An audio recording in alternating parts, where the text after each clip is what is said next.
All right. Well, welcome to episode 9 of the Betterment Blueprint. Today, I wanted to talk to you about education. And I already know what you're thinking. You don't want to hear some high school teacher come on a podcast and tell you about how important education is. I get it. People have been probably telling you that for the last 20 years of your life. Go to school, stay in school, blah, blah, blah, blah, blah. But actually, I'm not here to talk about classical schooling. As a high school teacher, I think my opinion of public school has actually decreased a little bit. When I was a student, I was all for it. I was in it. I did all the right things. I studied. I was great at taking tests. I really enjoyed learning most topics except physics. And college was a little bit more difficult, but it's basically the same story. I worked hard and I made it work. But especially being a high school teacher now, I've come to see firsthand how behind the curve, especially public education is. Now, I think school is great, and I think you should go to school. So if any of my students are listening, this is not an excuse for you to stop coming to school. Okay, I need you to keep coming, please. But I do want to emphasize how important your self-education is, okay? And if we were to define self-education, I would say that's the education that you bring to yourself.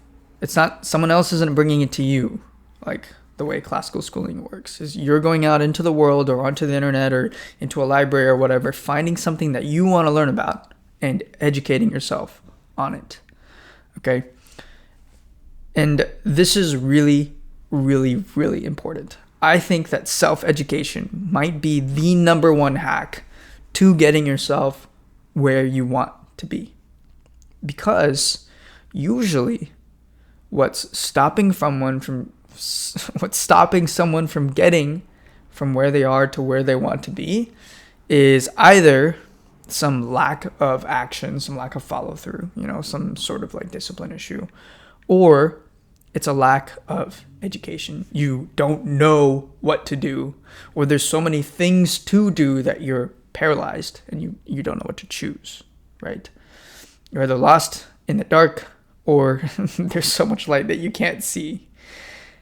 And education can solve all of that. And there's a dark side to it too. Obviously I will be the first to admit that I have used learning about things and educating myself about things as a way to procrastinate on acting on something. But I would say that 90% of the time, the self-education that I give myself is invaluable to accomplishing my goals. And I would also say that while I'm definitely a lifelong student, I went to high school, I went to college, even considered like postgraduate school, like professional school for a little bit.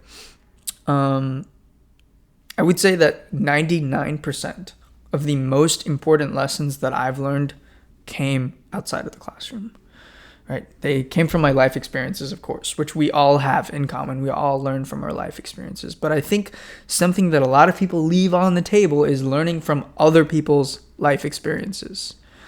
Yeah, there's something that Alex Hormozy always says, and he says, you can only live one lifetime.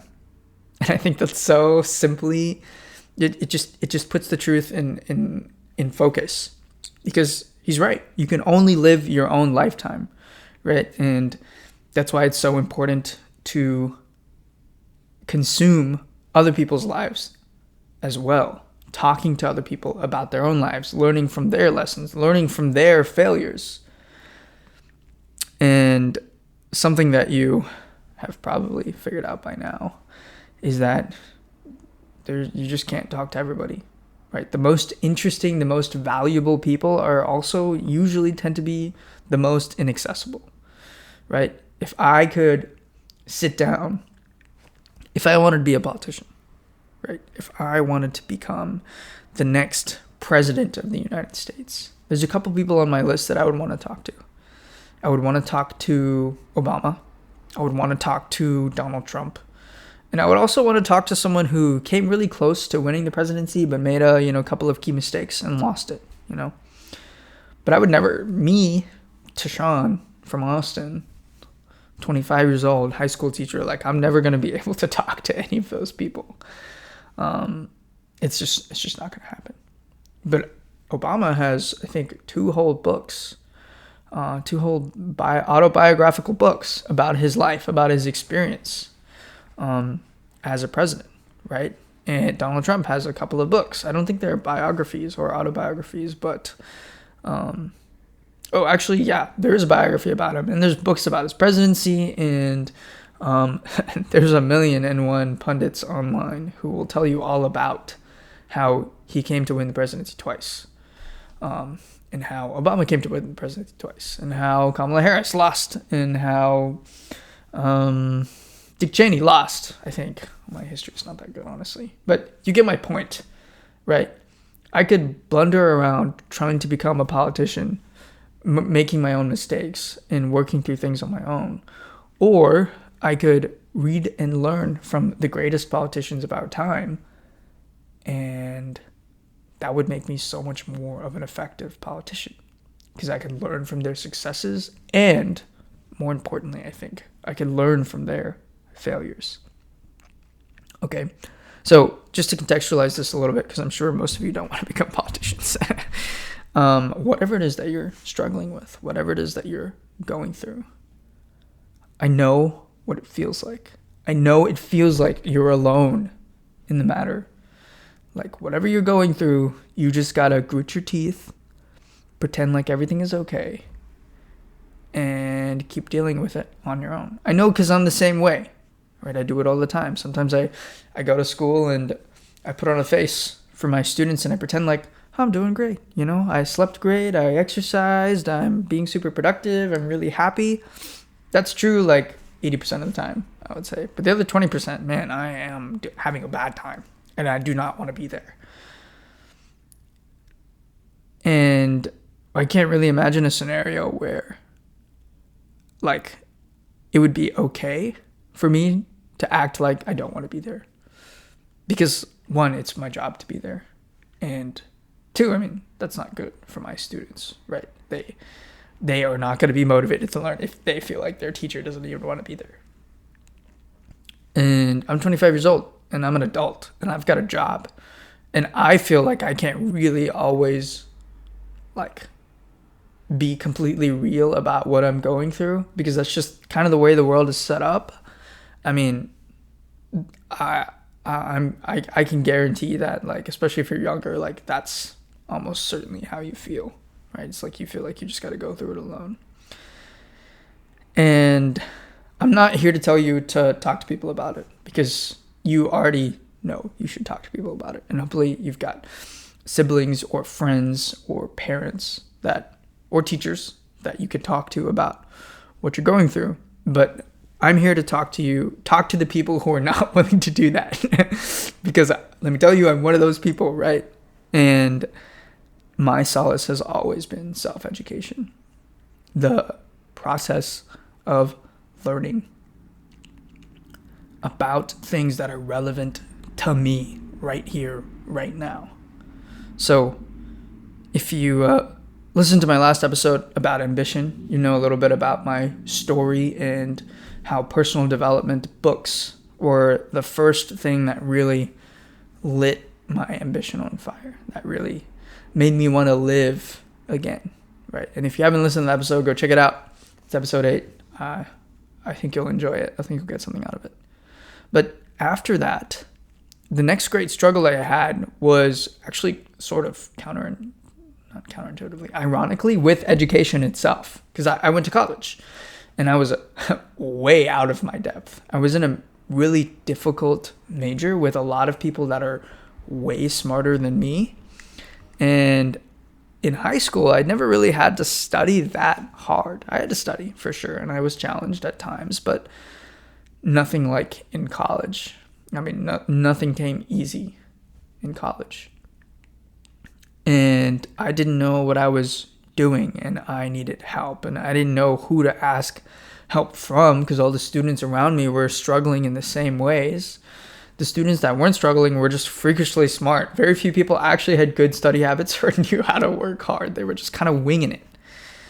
And, I could have talked to my parents, but they been in school for decades at that point, so they weren't really going to be that helpful.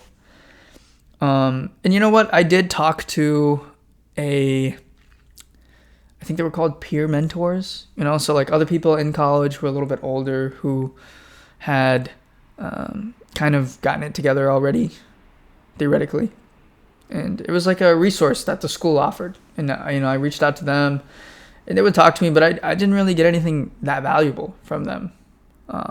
For whatever reason, like nothing they said really spoke to me. And it felt like they didn't really understand how I was feeling or what I was going through. The true complexity of being overloaded by work and being lonely and just feeling way out of your depth. But books really helped me get through that time. I bought a couple books on learning and consumed some YouTube videos, I'm sure. I can't really remember. I just really remember the books, though. And they really changed my perspective. They really gave me a lot of good ideas on how to approach this situation. And it really helped to read about other students who were starting off at the same place that I was, which was way out of his depth and had no idea what was going on and had no way out, and seeing that they figured it out.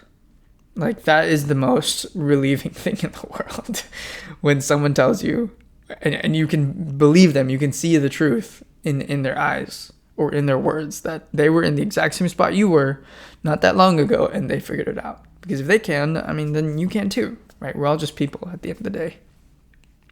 And yeah, that was a big deal.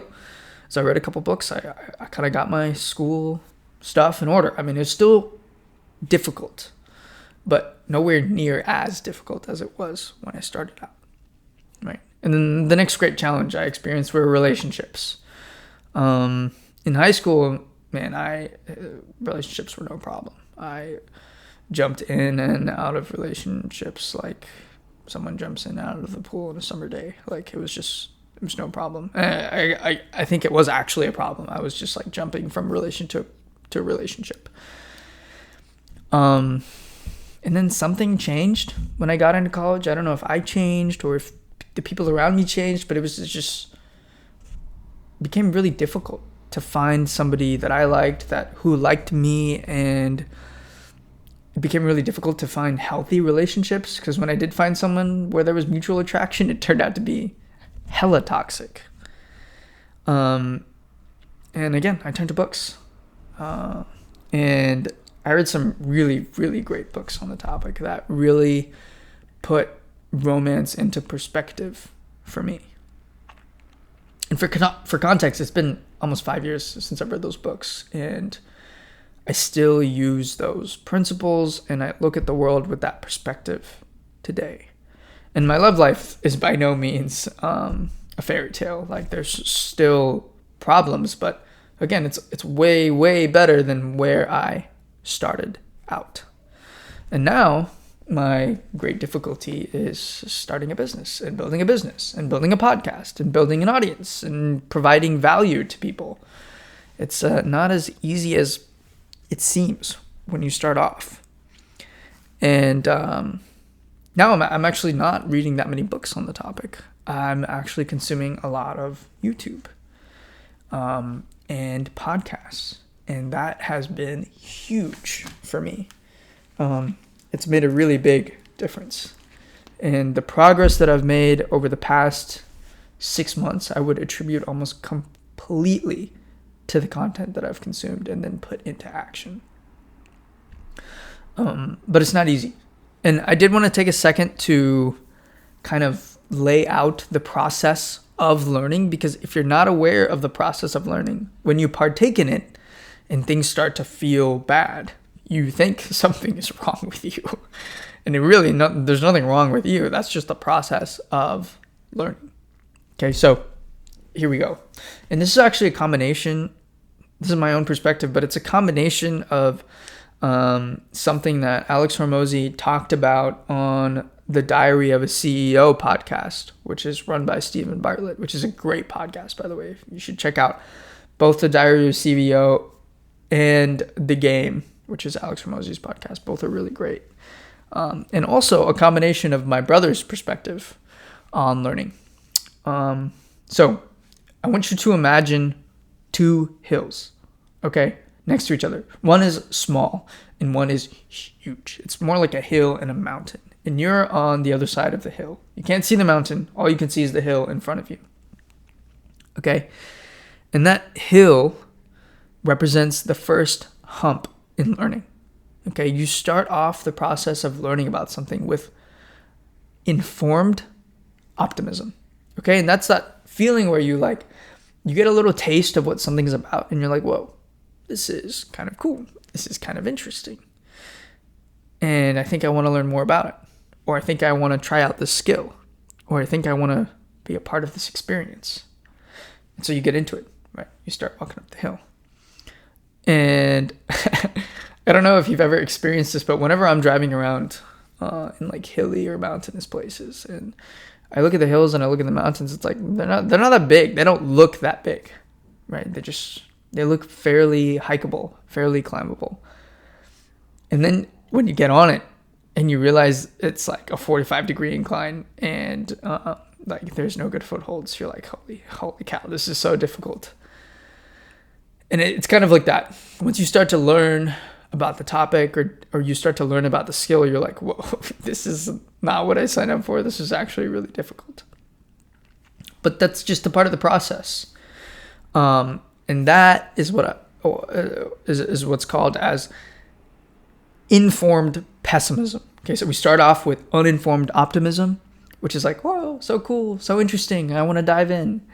And you get to informed pessimism, which is where you kind of understand, like, okay, this is actually kind of difficult. I don't know if I want to do this, right? But that's normal. That's a part of the process. You cannot learn something or develop a skill without experiencing that informed pessimism.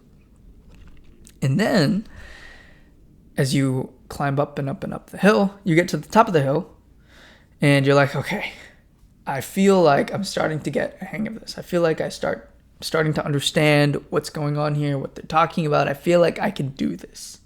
Okay, and that's what's called informed optimism.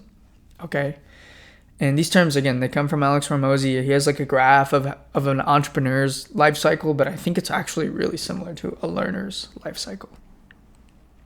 So you go through uninformed optimism to informed pessimism to informed optimism, where you feel like, okay, this is pretty good, right? I think I get this.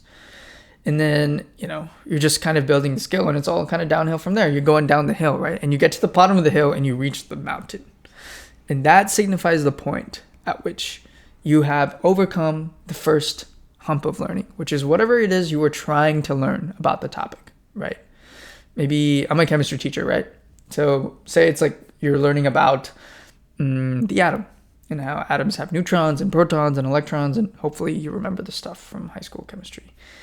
And you get into it and you're like, okay, like this is kind of confusing, but okay, I'm starting to get it. And then you learn how an atom works, and then you realize there's this entire sea of, not even a sea, an ocean of information that builds on this one idea of what an atom is, right? You can go into the periodic table, you can go into nuclear chemistry, you can go into stoichiometry, you can go into chemical reactions or chemical equations, or like it's an unending list, right? And no matter what skill or what topic you're learning about, once you get over that first hump of learning about whatever it is you wanted to learn about, that's when you realize, holy cow, there is so much here, right? And then you have a decision. You have a decision to make on whether you want to go deeper. Is this something you really want to get into? Because you realize I'll probably spend the rest of my life learning about this topic. About this topic. I'll never master all of it.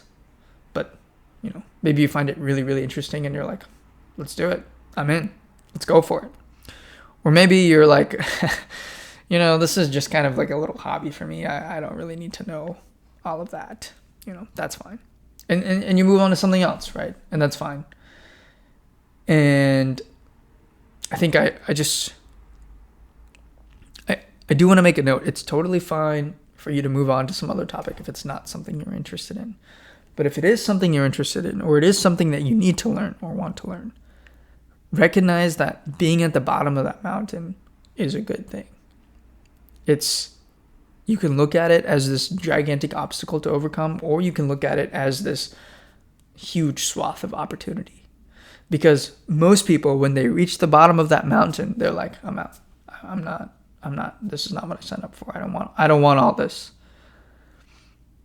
And if you choose to go on, that's when you start to reach expert territory, right? And it takes some time. And the mountain's a lot harder to climb. And it's like one of those mountains where the top is covered by mist and you don't really know how tall it is. And as long as you keep climbing, there's more to climb. It's like kind of a magical, mystical mountain. But man, is it fun, right? And the view just keeps getting better and better the higher you go. The more you understand, the more you're able to implement, the more fun you'll have, right? And it's uncomfortable, but that's the process. Right? And it's always like that. And you get to choose which part of the process you want and how much of the process you want to partake in. But no matter where it is that you're learning, this applies to public school too, but it definitely applies to self-education as well. And on the note of that discomfort part, where you're learning something and you're like, this isn't really making sense, and you got to kind of push through it until you get to that point where you learn it and you're like, oh, that feels so good. I finally understand what's going on. I want to point out how important that discomfort is, okay? Because the discomfort is where the growth comes from. Okay, and there's this incredible quote. I was talking about this whole value of education thing with two physics teachers at my school. And one of them dropped an amazing quote on me. He said it came from Kung Fu Panda, so I did a little digging. It's from Kung Fu Panda 3, and there's the scene where Po, the dragon warrior, is tasked with teaching a class, and it goes horribly. It goes so bad, right? And he's kind of moping in some dark corner of the city, and his Master Shifu, pops up, checks in on him, and he's like, hey, how did it go to teach? And Po's like, that was terrible. Like, I'm never doing that again. I'm a horrible teacher, and I don't ever want to teach again. And then Master Shifu was like, yeah, I know. I knew you'd do poorly. And then Po is kind of hurt. He's like, why would you set me up for failure? Like, why would you do that to me? You're my master. You're supposed to take care of me. And Master Shifu says this. He says, if you only ever do what you can, you'll never be more than you are right now. And I think that is just a beautiful way of putting it. That's what growth is. And that's why discomfort is so important. Because all of us, we live in this comfort zone. That's how our brains are designed to work. We have a comfort zone and we try not to leave it unless we have to. But if we never leave our comfort zone, we'll never change. We'll never be more than we are now. And I think the reason people never leave the comfort zone is because they'll also never be less than they are now, right? You don't have to take any risks when you're in the comfort zone. But you also end up limiting your upside. You'll never get any smarter. You'll never get any better. You'll never get any stronger. And you'll never be any happier if you stay where you are now and only do what you're doing now. So, this is so important. Because the next time you're doing something and you experience that discomfort, that little spike in your brain that goes, I don't want to do this. This is not fun. I'm not enjoying this. Remember that's normal. And B, that is the best part. That is the part where you're growing. That is the part where you're actually learning. That is what it feels like to become a better, more intelligent, well-rounded, happier, more effective, more productive, more in tune, more aligned human being. That's what it feels like. And there's no way around it. So, to kind of round off this episode, I just wanted to talk about what some common issues with learning are, right? So maybe you have some interest or maybe you have some problem that you want to dive into, right? And of course, the brain is going to hit you with 1,000,001 excuses as to why not to do that, why you shouldn't leave your comfort zone. Okay? And remember, you don't have to listen to your brain. You don't have to listen to every thought that pops into your mind. They're just thoughts. It's just your brain doing what the brain does. You have the control. You get to decide if you listen or if you don't. Okay? So I'm going to run through some of these, the more common issues, because I think they're sort of valid and they're sort of invalid. One of the biggest ones is I don't have enough time for this, right? I don't have time to learn. I'm busy, right? I've got school or I've got work. I've got chores. I've got to, hang out with my family. I've got friends. I also want to, I don't want to cut into my fun time. I don't want to stop watching Netflix or scrolling or whatever. And I'm not asking you to really change all that much. What I'm asking you to do is find 15 minutes. And here's the beautiful thing, okay? Don't just find 15 minutes. Find 15 minutes of dead time. Dead time is time where you're not really doing anything else just by the nature of your activity, right? So a good one that's easy to understand is like, say you're going on a walk, right? It's a nice day outside, you're going on a walk. Going on a walk is a great time to listen to a podcast episode or to listen to an audiobook or to have a YouTube video playing with the video in your pocket and you're just listening. It's a great time, right? Think about the times that you're driving to school or driving to work or driving back from school or driving back from work, right? Most people's commute are anywhere from 10 to 20 minutes. Use 15 of that time to listen to something educational. Something that you already want to learn about. You're already spending the time. You're already in transit. You might as well use that time to listen. Pop an earbud in and listen to a podcast about whatever it is that you're struggling with, or listen to a YouTube video, right? Or listen to an audiobook. Okay? I think that books are actually, as much as I love books, right? I love books. They are kind of, in our kind of go society nowadays, sort of inaccessible because it's hard to make time for them, right?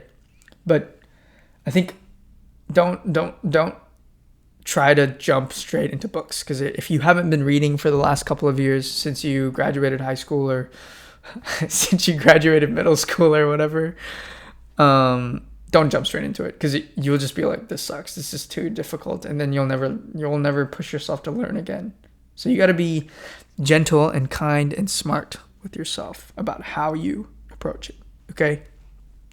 So take a second, just sit down and look at your daily schedule. Look at the parts that don't change that much and find 15 minutes of transit or 15 minutes of dead time. Maybe you got to wait for the bus. Pop some earbuds in while you're waiting for the bus, right? Maybe you're going somewhere, listen while you're going somewhere. Or maybe if you're really feeling brave, right? Look at your habits and tack it on to one of your habits. So, one of the ways in which I read more on a daily basis is when I come home from work, I'm tired, right? So I just want to sit on my couch. So I just keep a book on my couch. And I also have social media blocked on my phone. So I can either just sit on the couch and do nothing, or I can sit on the couch and read a book. And I would much rather sit on the couch and read a book than sit on the couch and do nothing. And so I end up reading about 15 minutes a day. And I've made, 15 minutes doesn't sound like much, but over the course of couple days or weeks, you'll read a ton. You definitely be reading more than pretty much everyone else. So whatever it is that works for you, find some dead time, schedule it in, maybe set a reminder, because one of the things about changing your schedule is that it's just like hard to remember that you were supposed to change it in the first place. So I really like phone reminders or watch reminders if you have a watch. Just set a reminder like, hey, at 3:45 today when you're waiting for the bus, just a reminder to pop in an earbud and listen to that podcast episode you downloaded, right? So just some ideas on the time thing here. If you're feeling overwhelmed and you don't know where to start, which is another common issue, I think, when you're trying to learn something, because it's like, where do I start? Like, maybe I'm tired of feeling the way that I feel, and I'm just tired and exhausted and lacking energy all the time, and I want to fix that. Maybe that's the problem I'm dealing with. Where do I start? There's so many possibilities, right? Maybe I need to drink more water or eat better food, or maybe I need to sleep better, or maybe I need to exercise, or maybe I need to walk more steps in the day. I don't know, right? There's so many options, right? So a couple of ideas, okay? You could start where the need is highest, right? Look for the highest leverage opportunity and see what you can learn about that. And just start there, right? That's what makes the most sense. That'll give you the most bang for the least amount of time. So say you're like a chronic, I don't know what the word is. Like you're a night owl and you don't sleep that much. Maybe you get like 4 to 5 hours of sleep a night, which I think is pretty common for the average teenager at this point. But say you're just tired and you're tired of being tired, and you know you only sleep 4 to 5, and the recommendation is 8. Okay, so you know there's some work that you can do there. Just educate yourself about sleep. I read an entire book on sleep called Why We Sleep by Matthew Walker, and it completely changed my perspective on why I sleep, and I ended up changing all of my habits around my ability to sleep and to sleep properly every single night. It's been huge for my general mood and my productivity and my sense of fulfillment. I mean, it's just affected everything. But I would have never known if I hadn't read that book on sleep. And for me, that was just a curiosity thing. I was like, I haven't read an audiobook in a while. Let me just pick a random one. And one of my friends mentioned Why We Sleep, so I just went for it. So, I mean, now I sleep like 8 to 9 hours a day, and it's heaven. It's so good. And for me, that was very high leverage. The other thing you can do is you can just skim the body of knowledge until you find something interesting, and then go down a rabbit hole. If you already find some aspect of something interesting, then just go down the rabbit hole. But like, say you find World War II really, really interesting. Okay. This actually happened to me because I was in New Orleans. And New Orleans has an amazing World War II museum, like really top tier. Like, I'm not super big into museums, but I really enjoyed this museum. And after I left, I was like, damn, like I just want to keep learning about this. This is fascinating. There's so many. World War II is like such a big event, right? Like, I don't know how many years it was. It was multiple years, multiple battles. It's one war, yes, but there's millions of stories that make up World War II, and every single story is more fascinating than the last one. So I left and I was like, man, I just want to learn more. Like, this is so cool, but didn't know where to start.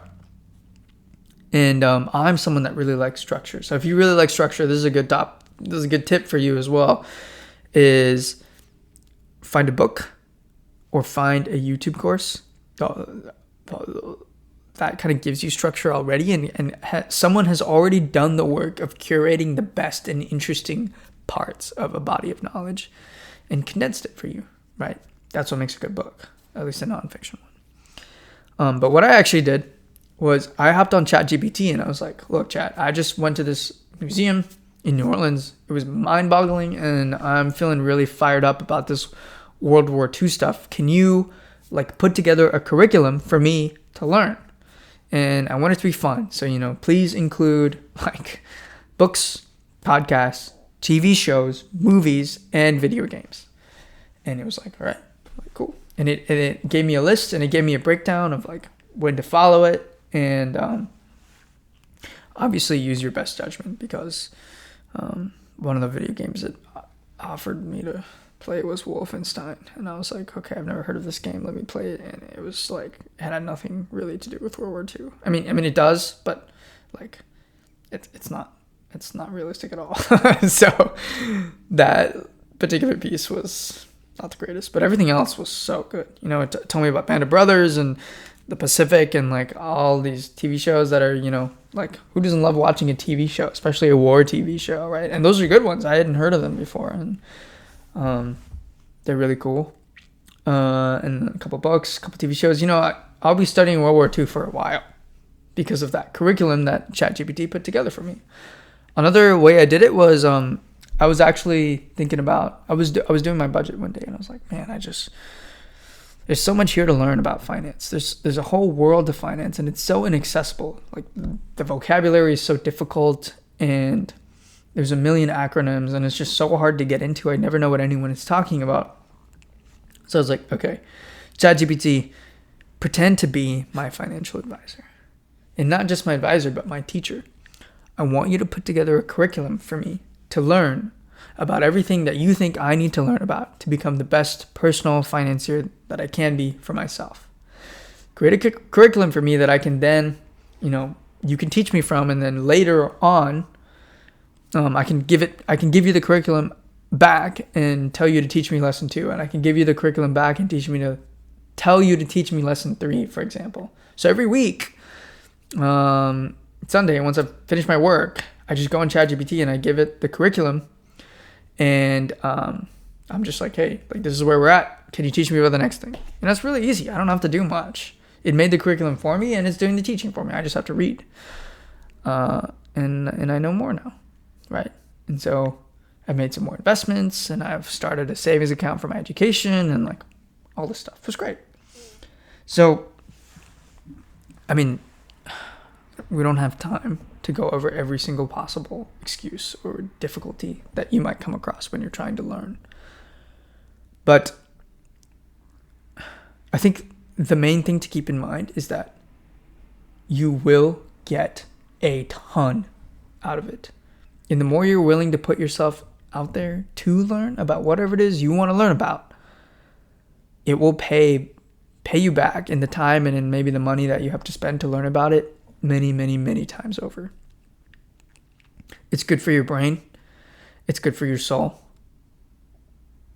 That's good for you. So I encourage you, think of something that you have wanted to learn about, or think of something that has been bothering you of late. Maybe you're having relationship issues. Maybe you're having health issues. Maybe you're having work issues. Whatever it is, do it now if you have time. Go online and look up what are the best books, or what are the best audiobooks, or what are the best podcasts for this topic, whatever it is. Pick your preferred medium and Google what is the best blank for this topic. And sorry, I didn't understand, but I found something similar. Do you want to know what is Best Buy best known for? No, Google, I don't. It's okay not to know. If you have a question, just ask. Okay, well, there you go. There's a little bit of wisdom from my Google. I don't think I'm gonna edit that out. I think I'm gonna keep that in there. But that's definitely a sign to end the show. So, thank you so much for listening. Find something, learn about it, and if you do, please drop it in the comments. Let us know what you learned about. I would love to hear about it. And thank you. I'm rooting for you.